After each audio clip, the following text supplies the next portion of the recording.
Welcome to the radio room. We got a new radio in the radio room now. TS-520 by Kenwood. Uh, it was in operation before it came here.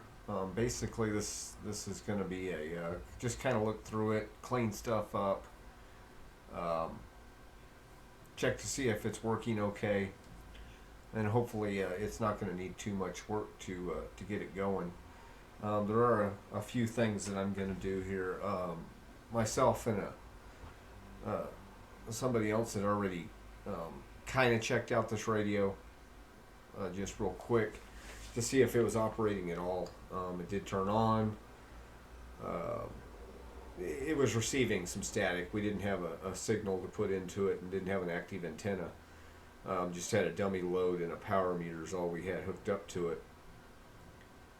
We stuck a little piece of wire in the back of it just to make sure it had some static coming out of it, and it did. It did have some pretty dirty contacts on like the band switch seemed pretty dirty. Um, I've already at one point in time in the past few weeks before the radio came over here to the radio room. I did have the covers off of it and sprayed out the switches and whatnot. I think I got all of them. I think I even got the some of the paddle switches cleaned out. I think might have to check on that, maybe clean them. It does need maybe a little bit more of a scrub down. It's got some scratches on it, on the case, and a little bit of rust on them. Not really sure if it's going to be something we're going to go through and actually, repaint or anything like that. But definitely going to give it a good clean down on the case. I'm probably going to pull RL1 and RL2 out. And on the FT101s I've had in for these RL1 and RL2 basically do the same thing as in this radio as they did on the other one. RL handled a lot of the TR switching for the different circuits in the radio, and of course the RL2 was the antenna relay switching between the transmit and the receive circuits. And so I'll probably pull those out, check them out, kind of clean them up a little bit, and we'll see how this thing kind of puts out, how well it does on power. But one thing, one thing I want to do before I turn it on is the power cord. I think it's seen better days. This end doesn't look too bad. It's a little dirty. You can see cobwebs in there and whatnot. It's kind of dusty and everything. Might need the contacts cleaned out a little bit. Maybe put some contact cleaner in them. But this right here is the end. I don't like. I don't like seeing wire outside of connectors, and I don't know if maybe at one time this cord was being used on 220 because it's got a 220 plug on it with an adapter to go to 120. So yeah, I kind of want to get rid of that. Probably just replace the whole cord. It's like I said, it's pulling out of here. I'm not even sure if I could get that back in there and if it'd actually stay. I think it's always just kind of been loose in there, maybe from the time that this plug was put on. And I haven't checked to see if this is covering something up, like a nick in the. Oh yeah, see. That actually looks like it had gotten hot at one time. So I'm probably just going to replace this cord. Probably put another 2-prong on the end of it. I'll probably do a 2-prong for right now. I think I got one that's laying around. It's already got a 2-prong on it. Just needs to be wired into the connector for the back of the radio. At least for the testing point of it. If in the future, a little bit later down the line, I might get a 3-prong cord and put it on there. It's not going to really affect the radio a whole lot unless there's some capacitors, some safety capacitors or something that's leaking, and maybe make a hot chassis on there. But let's go ahead and pull the top cover on this thing and see if we can take a look at the inside. I have, like I said, I have had the covers off of this. I did blow out the inside of it fairly well. Just a blower, not even compressed air. Just kind of blew it out. A little bit of paintbrush, here and there on it. But let's take a look in the inside here and see what it looks like. This video right here is pretty much going to be maybe getting this going, and maybe turn it on, see what it's kind of doing as far as receive and whatnot. Maybe put some signal into it, see if it's receiving okay.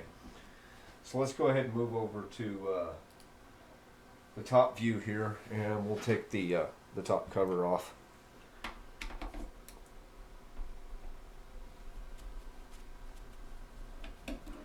Find something to put these in.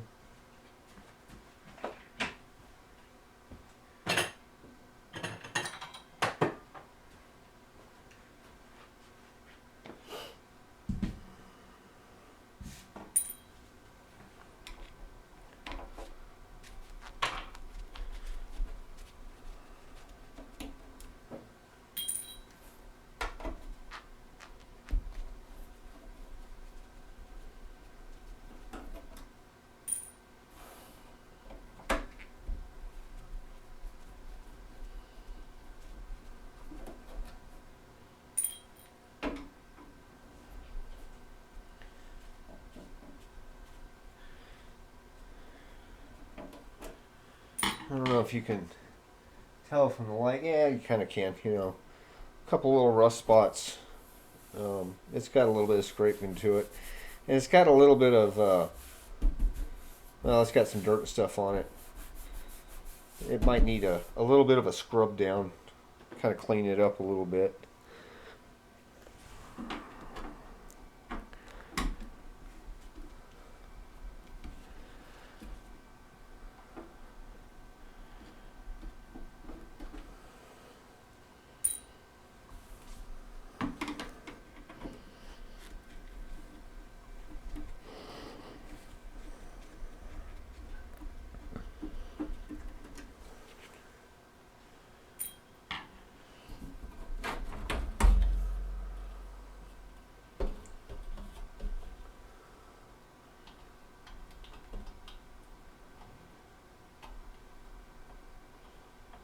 I'm plugging the speaker here so I can set the top cover out of the way.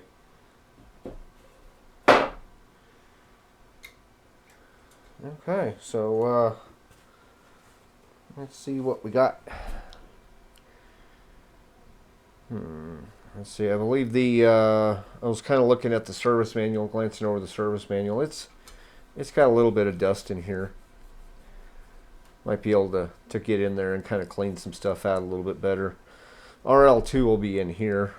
RL1, I believe, is underneath this board. We'll have to lift this board up and kind of lay it out of the way, get down in there, and to pull RL1 out. And hopefully it's one that we can maybe clean or something. I'm thinking you have to totally remove the covers to get into the cage, it looks like, because this does go down along the side, and I can see some screws down inside of there. So we might hold on that for the moment. Gonna have to get underneath here at some point in time. Like I said, we have had the radio operational in the last couple of weeks. Everything seemed to be good, but I do want to get underneath here and check the two main filter capacitors. I believe they're the high voltage ones that are actually underneath this. And I don't know it. Let me see if I can peek underneath here. They look probably like their originals, just from the dust that's on them, and they are full size. And by that I mean the ones that if we get new ones for it, they're probably good. The ones that are in there are about that long, about that tall. The ones that we'll put in are probably about like that. 12 BY 7A driver tube right there.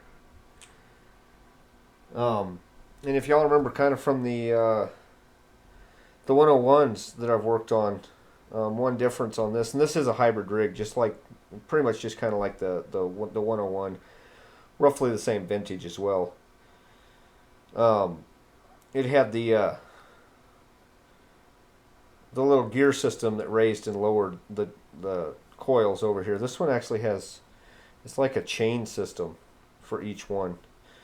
So that's kind of cool. I wonder if that's probably something that might need a little bit of lubrication. I'll probably look into that, see what kind of system has normally been done on those. See if it needs, what kind of lubricant they would recommend.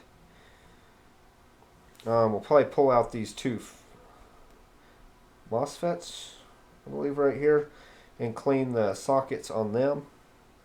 I think it's this one right here is the dual MOS gate or MOSFET that does is really important on the receive, if I was remembering that correctly off of the service manual. So that's something we'll probably want to get in here and kind of clean those up, put some deoxit in them. Other than that, it's still got a little dust in there. It was just a quick going through that I kind of popped the covers off, make sure it didn't look like there was anything burnt.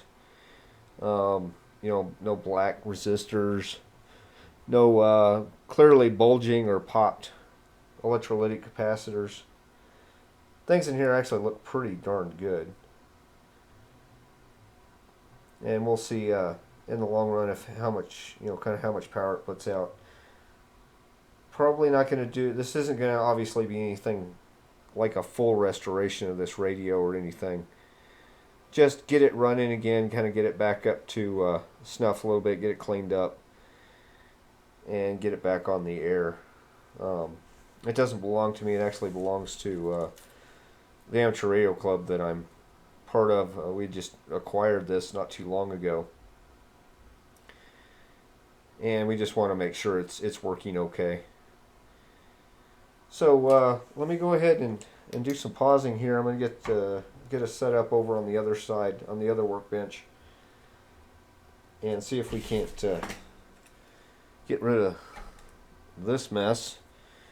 Basically, when we get done, this is about the only part that's going to be left over. Probably clean that up a little bit. Maybe put some deoxit in the socket there, and maybe see if this thing will turn on. Well, I know it'll turn on, but see if turn it on, maybe feed some RF into the back and see what kind of signals it is. Heck, I might just hook it up to the antenna system and see how it receives.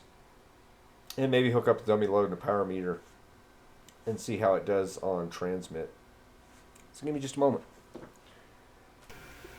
Okay, so we're over on the other workbench now. I'm going to go ahead and take this one apart. Got the soldering iron heating up and the desoldering gun warming up as well. Looks like this one's got the screws in it.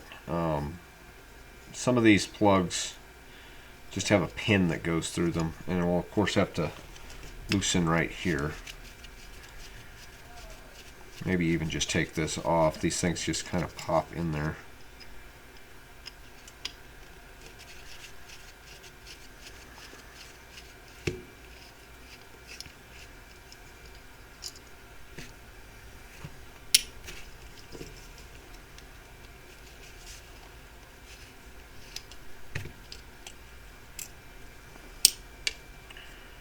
They just go in there and then cantilever over.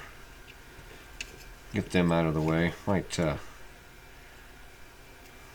they actually got a bit of rust on them too. Get a little screwdriver here.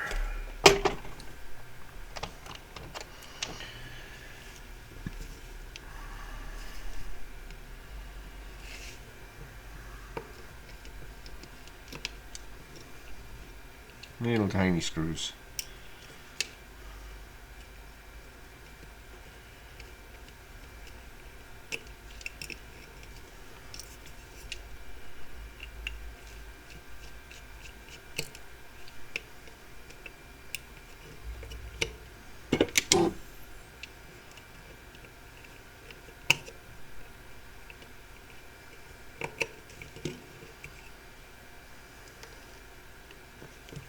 goes.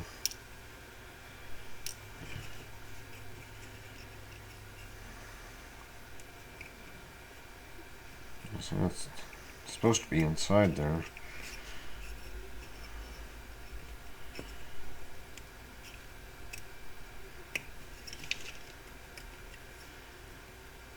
Could make things a little interesting. Let's see. Well, I should be able to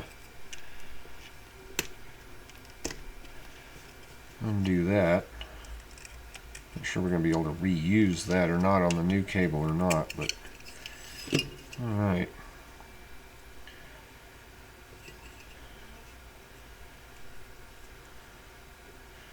So they did have a ground hooked up to it.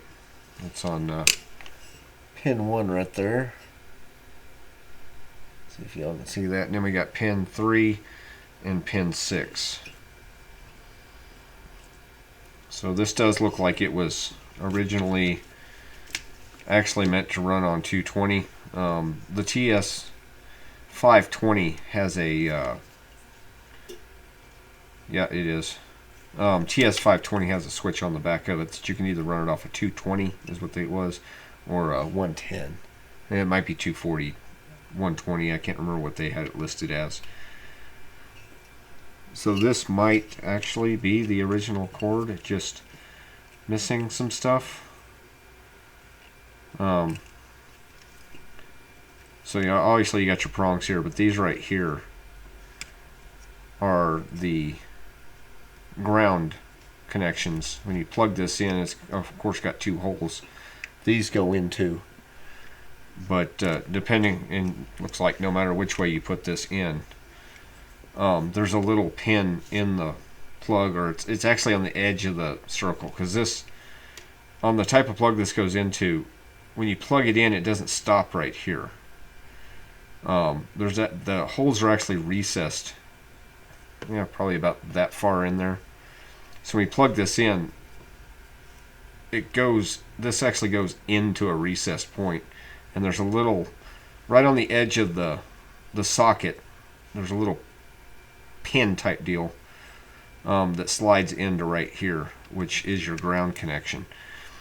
So this did have a 220 grounded plug on it. We're going to put the, I think this is a NDE, VE, VDE.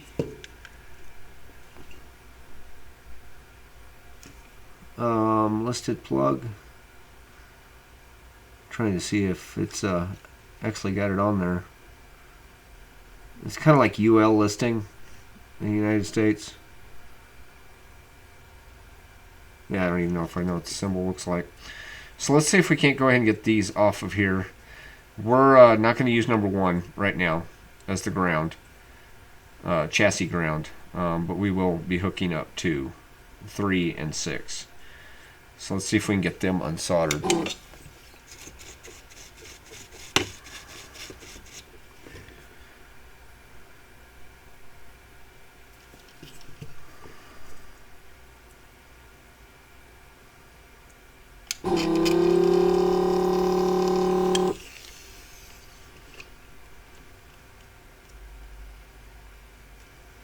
Still got some solder in there.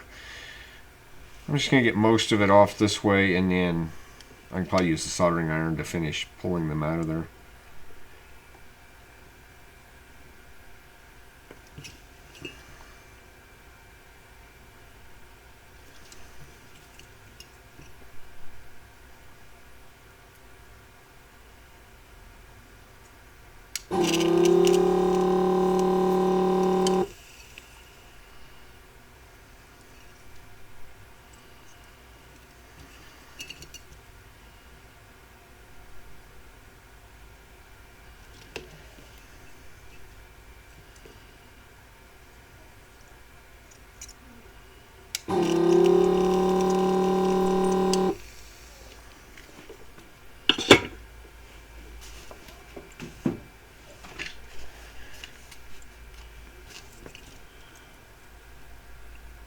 I got most of the solder out.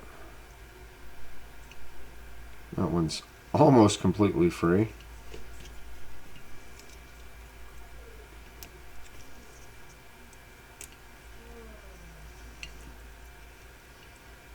This one's a little bit like a strand free, I think.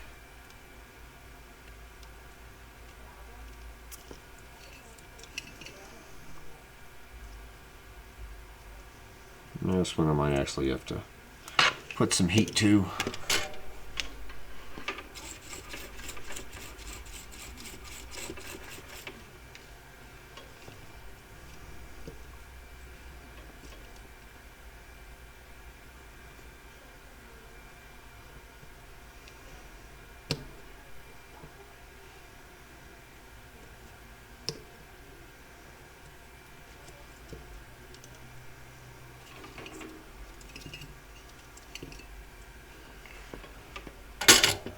So that's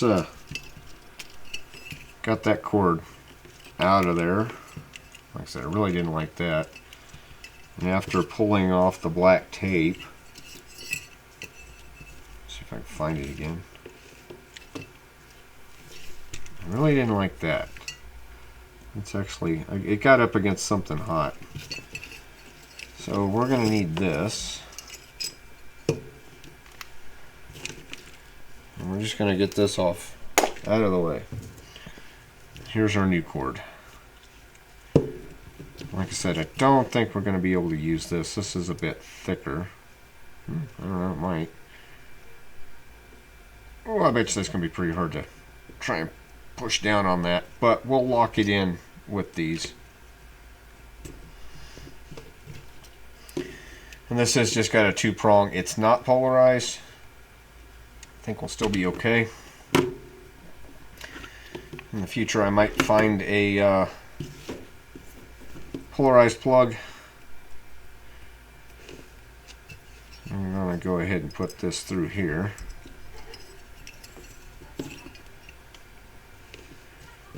And then we're going to solder it to number 3 and number 6.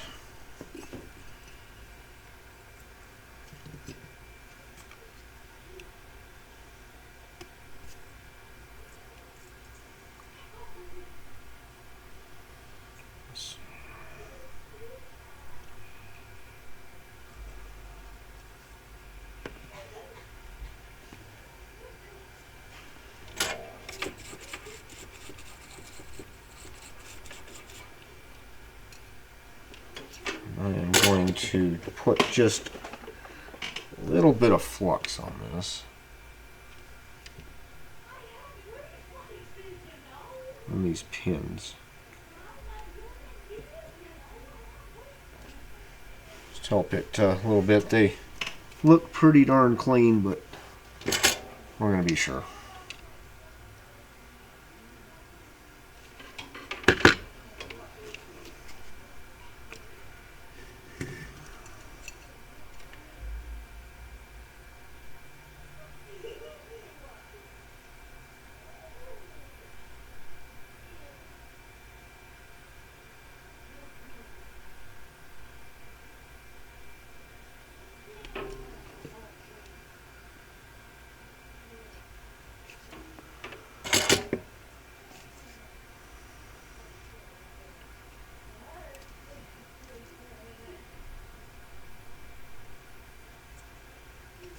Yeah.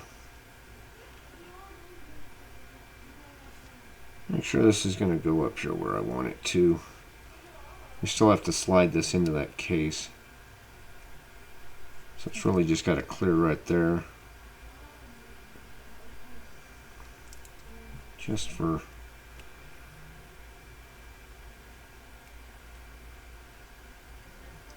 see if this one's going to go through here. These have been soldered before, so they have some solder on them. I might have to suck some of the solder off of it to get it compressed down, but I might be able to just kind of squish it down. Just enough to get through the hole. Yeah, that'll work.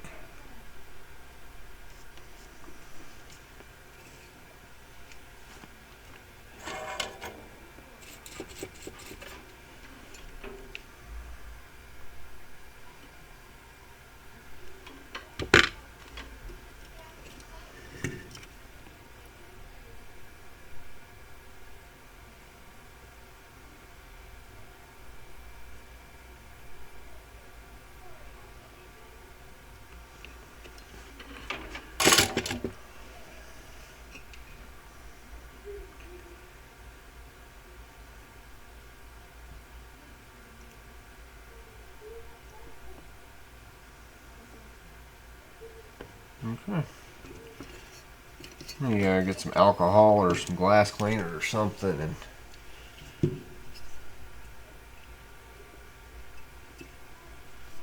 and clean this off. It might be mostly oxidation, but it could be dust as well. Just before I put it back together, we'll clean some of the dirt off of it.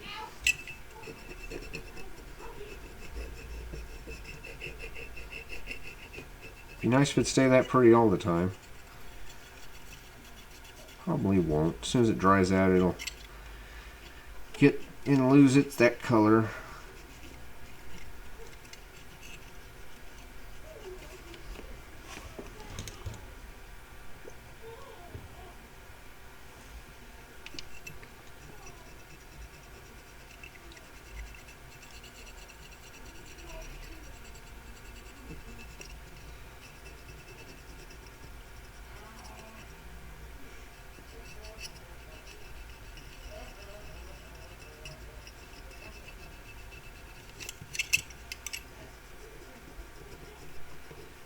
At least get the dust off of it.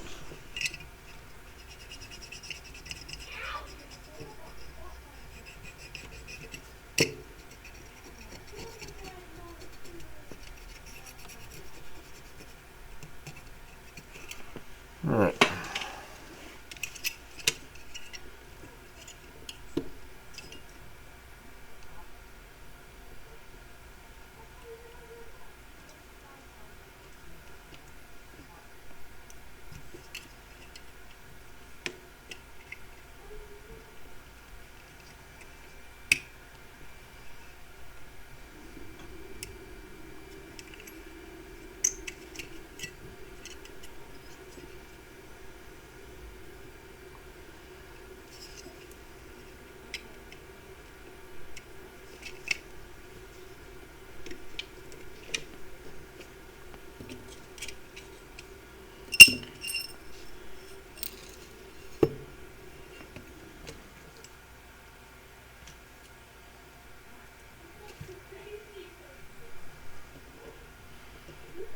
Four tiny little screws back in.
Now let's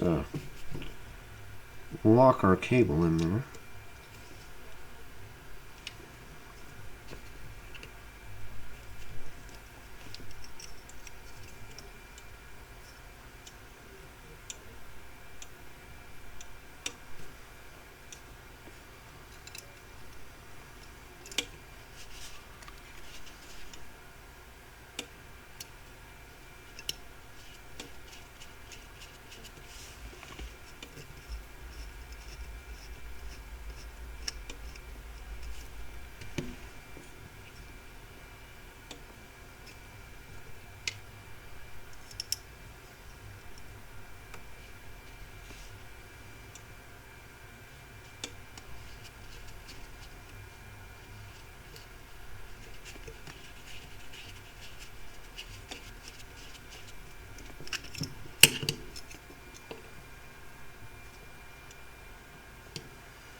not actually locking down on the cable.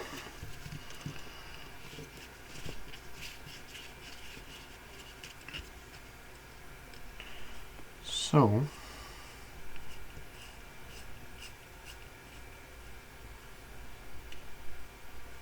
loosen these up.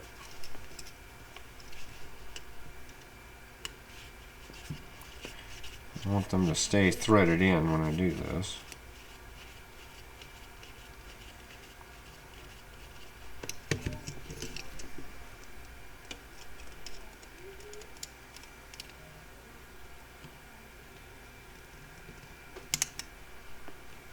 It's basically just kind of flattening that out. So it'll grab a hold of the cable.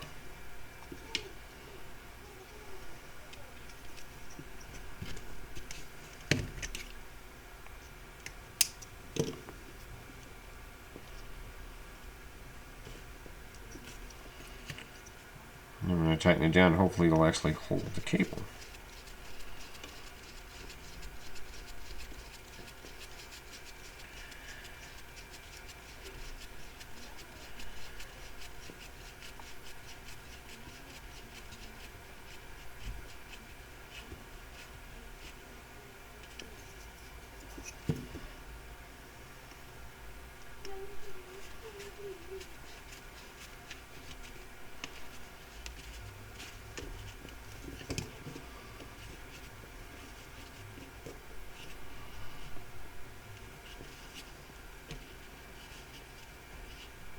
Trying to cross thread.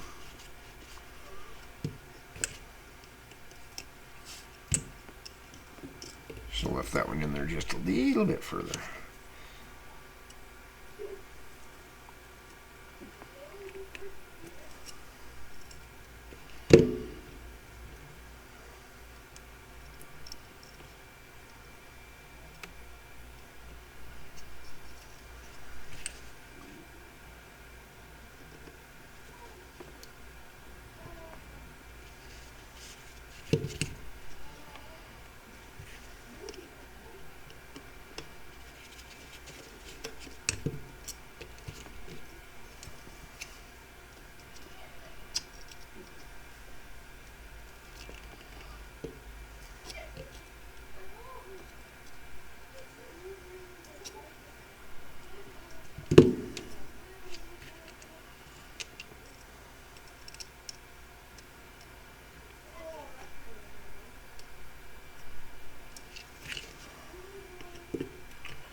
Loosen up this side a little bit and it'll let the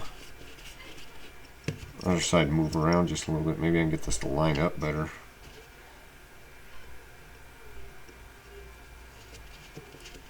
Oh, there we go.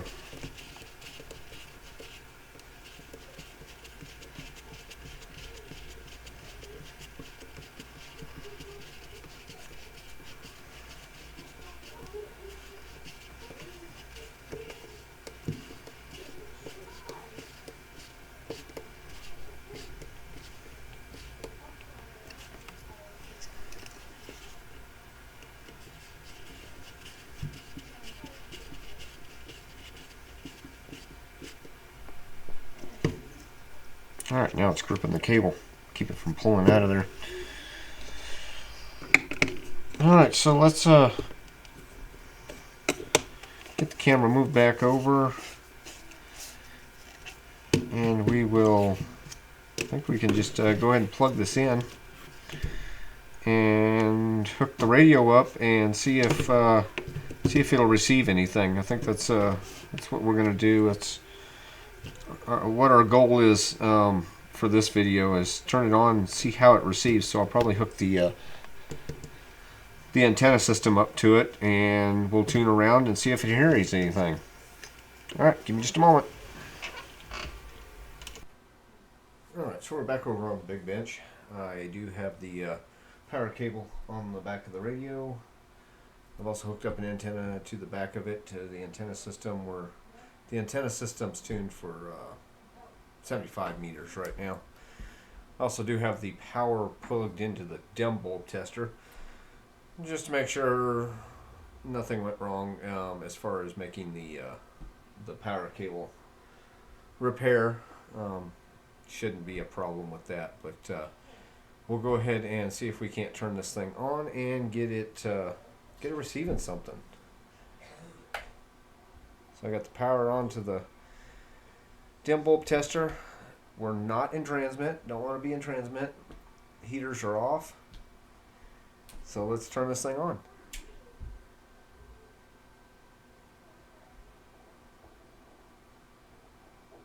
Alright, and it's not pulling very much right now. There's like hardly nothing on the dim bulb. Let's see here.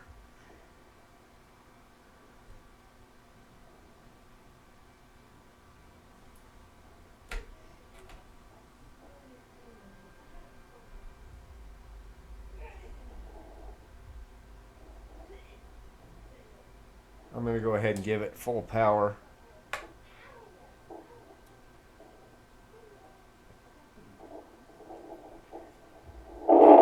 Oh, this comes to life when you give it some RF gain.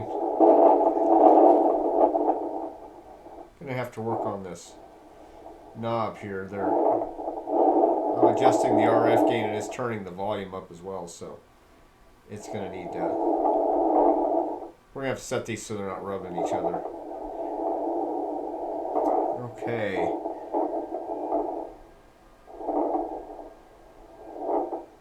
The drive does have a nice peak to it. Doesn't look like we have any pilot lamps. We do have, let's see, the RIT is apparently turned on, so we'll turn that off. We are on VFO.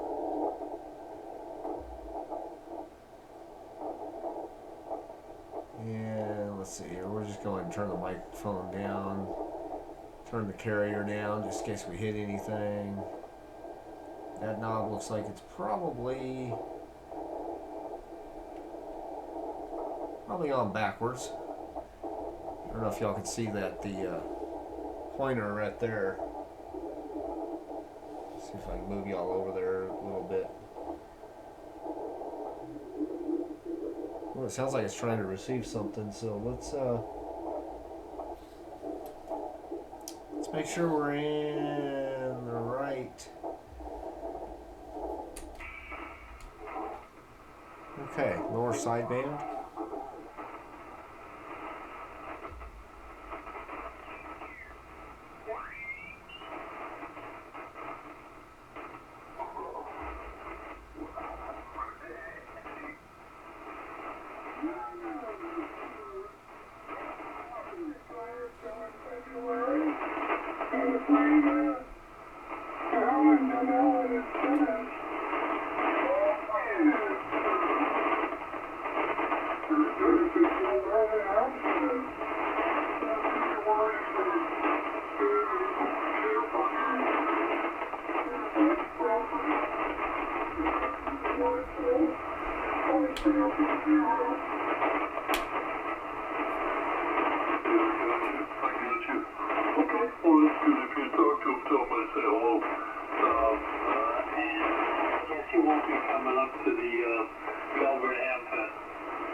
Well, I'm going to say the AGC works.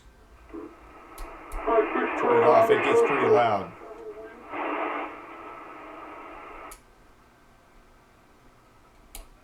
Overtime there, I'm sure.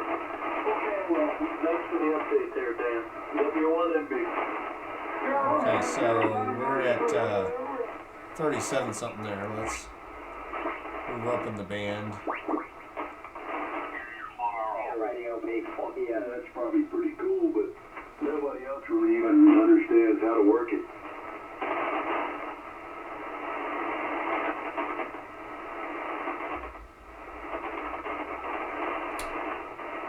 Yeah, I mean, it's easy to use, but it's, nobody really thinks about it, though.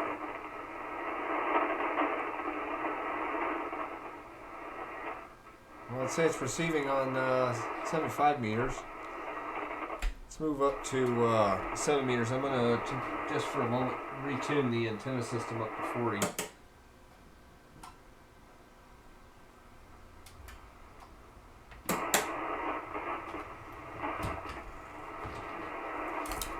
Let's go to 40 meters.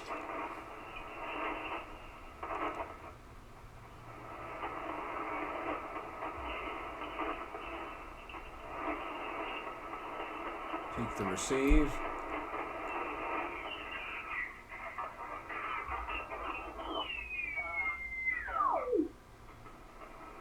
And then we'll come down here to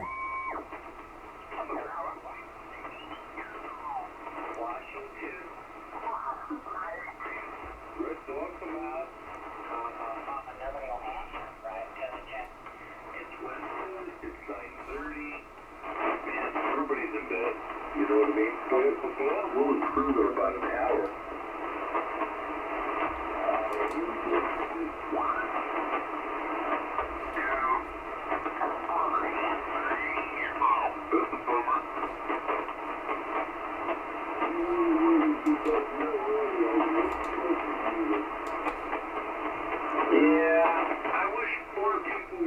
RIT seems like it works okay. I'm on 0 here. Just because I want to be some people though.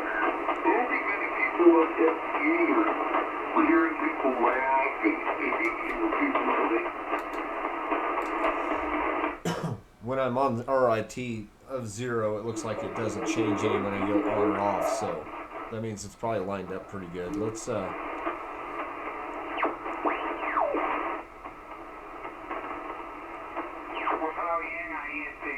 Buenas noches. Yo pienso la vida pronto me tiro un par de cambios más porque si dejo de copiar a Alejandro es un poquito incómodo, ¿no? Pero chévere, un pintón de mí lo voy a terminar.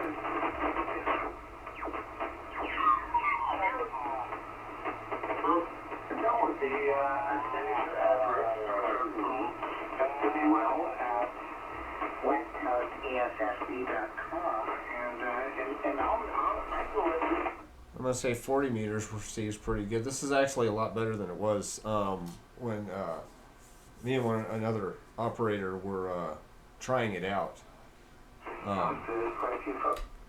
This switch was just nasty crackly between bands. So let's go to 20 meters. Let me get the antenna tuned there.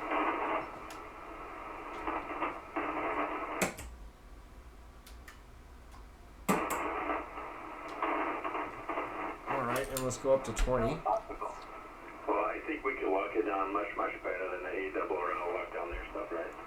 Well, that's interesting. I don't know. With my last.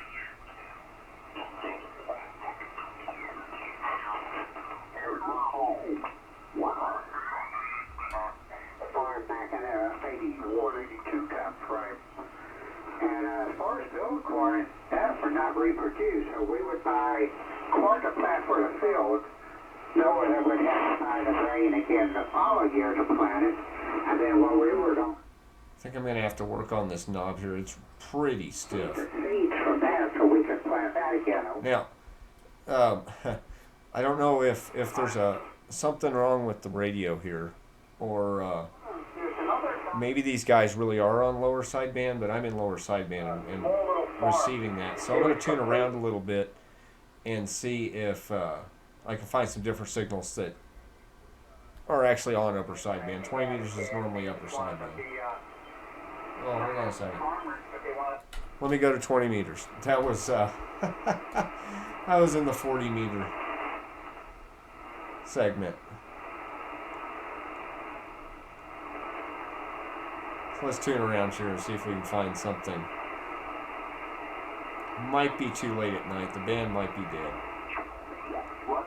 Or not. I need your call sign again, if you don't mind. Your call sign. I messed up the beginning of your call sign.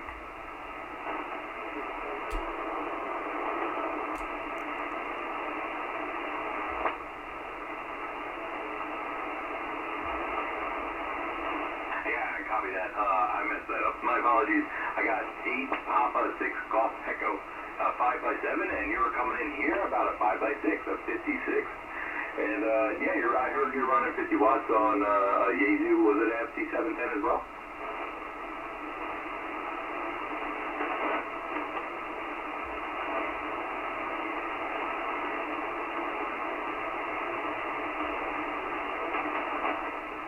I copy that. I do copy that. The 891. That's the radio I was looking at for a little bit there. I like how small it is. I would like to get one for the car. Just need to save up some more money. And your antenna was homemade Yagi, was that it?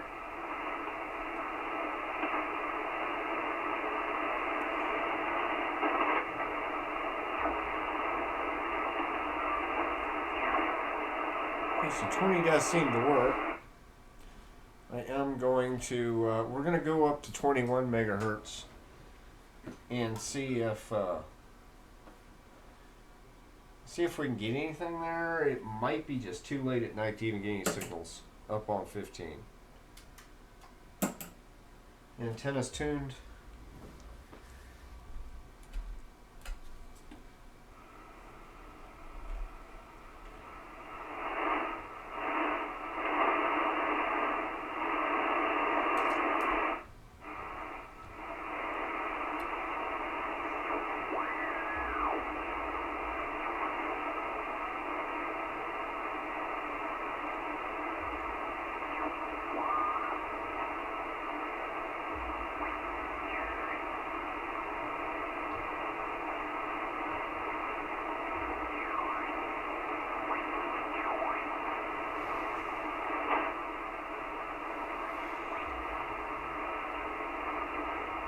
I think it's just too late at night for 15.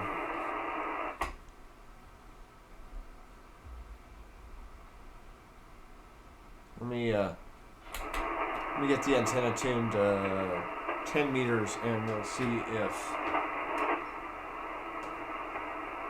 it's got any, at least some static on 10 meters.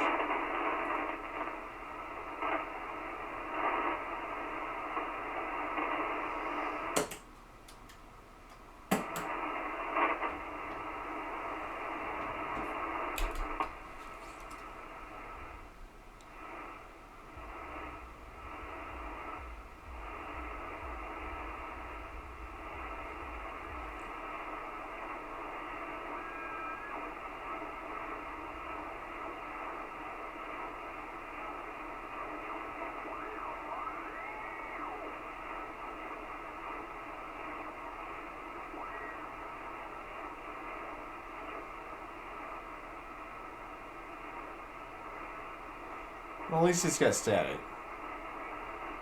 I am going to check the 25 kilohertz marker.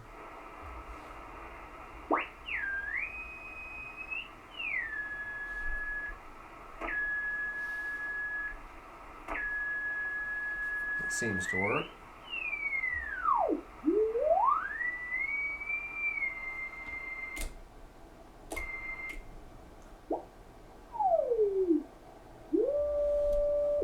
Okay, let me go to 20, let's see, 14 ones.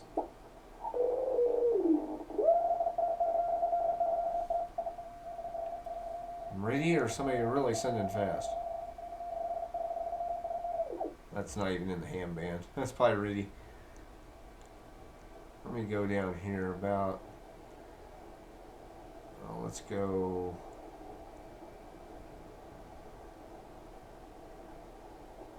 175, about there.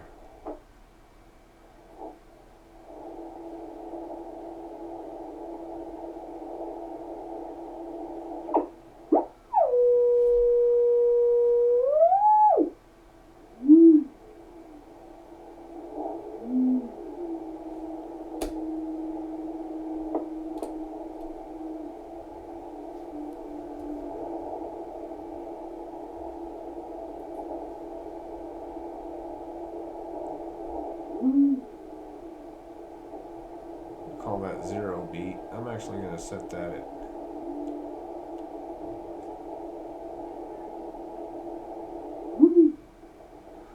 75.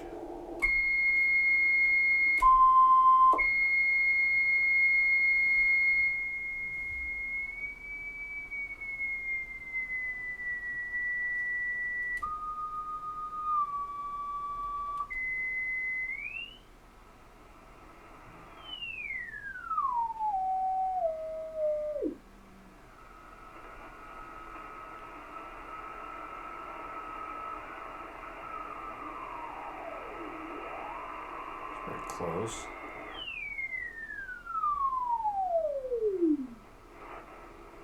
Okay, so I don't know if you can notice right here.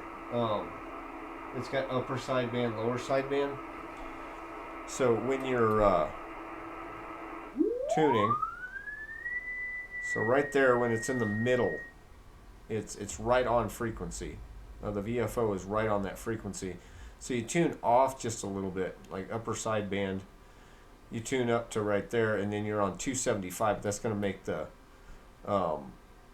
it moves your receive window to the right place to correctly receive at 275, or that'd be 175. I'm sorry. And lower sideband would be right there. So if it was an AM signal we were listening to, we would be right there. This radio doesn't have. See, things might be a little bit off. But if I'm in lower sideband, I get right there on that mark. It's just about 0 beaten. Go to upper sideband,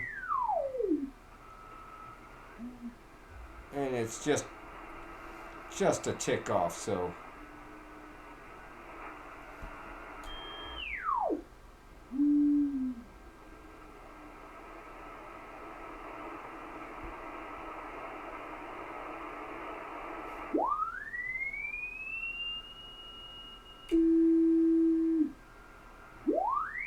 it's pretty close. So let's, sounds like the marker's working.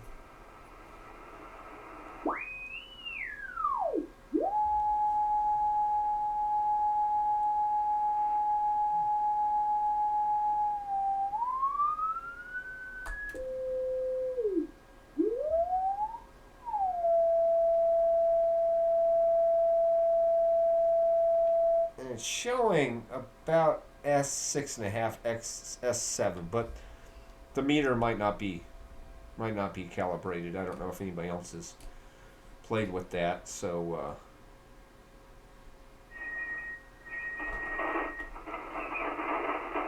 but it sounds like it's actually hearing pretty good.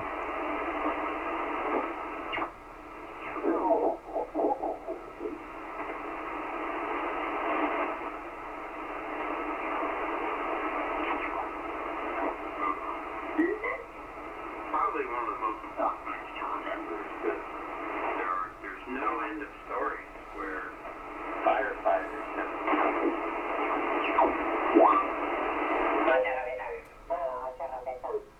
A little bit of DX. Let's go down into FT8.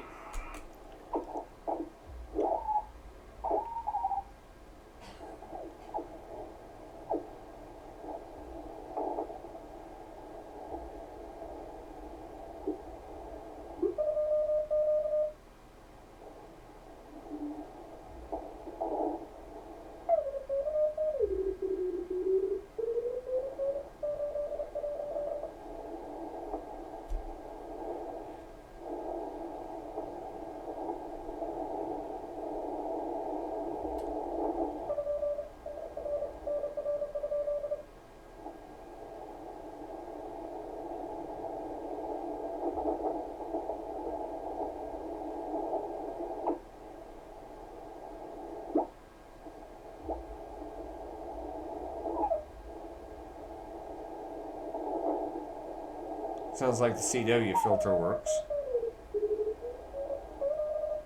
Mostly because See how much more wider that is? If you go to CW, you can really tell it narrows it down.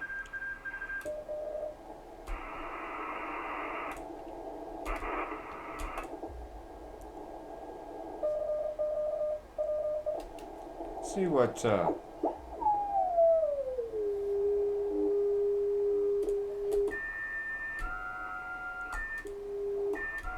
this is WWV.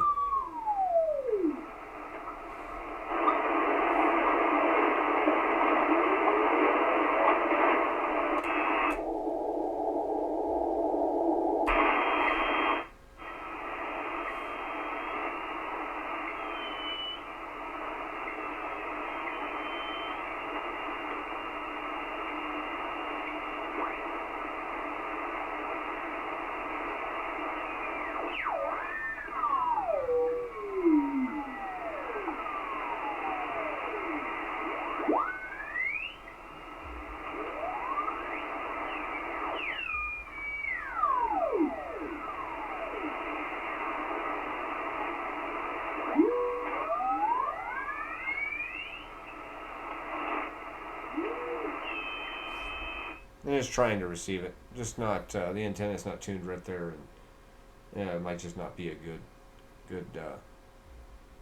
frequency of that. Now it almost looks like it might need to be aligned a little bit. So everything that it looks like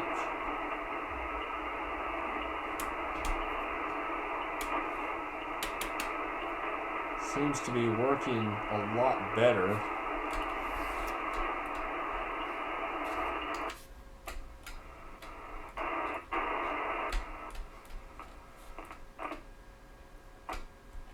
Still got a little scratch in the 10-meter band.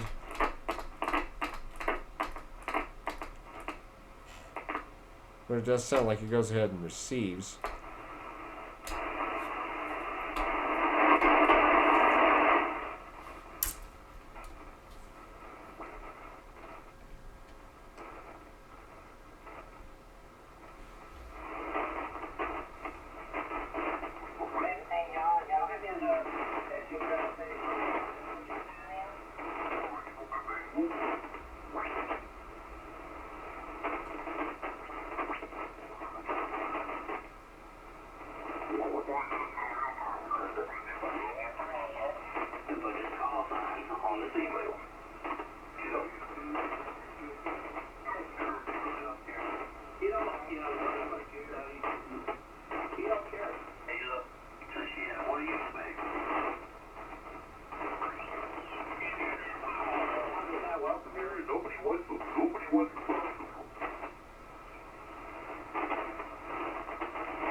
Well, I'm saying that it's receiving pretty good. We'll obviously do some more cleaning to it. That's all we're probably going to do on this video. But we'll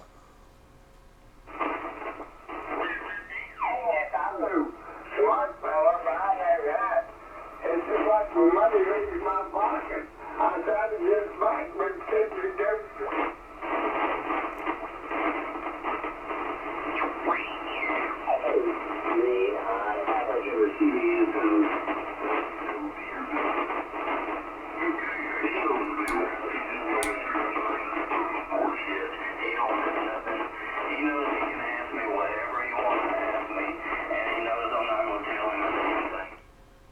So yeah, seems like the receiver's working really good. Go ahead and shut it down. And probably in the next video, we'll probably either try to do some transmit testing, see what kind of power it's putting out, or I might go in there and do those relays first. and kind of take a look on the inside of things. Pull the cover off the cage, pull the bottom cover off and whatnot, and see how it's looking. But the TS-520 looks like it's got some promise to be a pretty good at least receiving. We'll see how it does on transmitting, but it's got a really nice receive. I'm not sure how well it comes across on the video, but nice sound to it. So thanks for stopping by the radio room, and we'll have some more TS-520 coming up in a future video. Bye for now.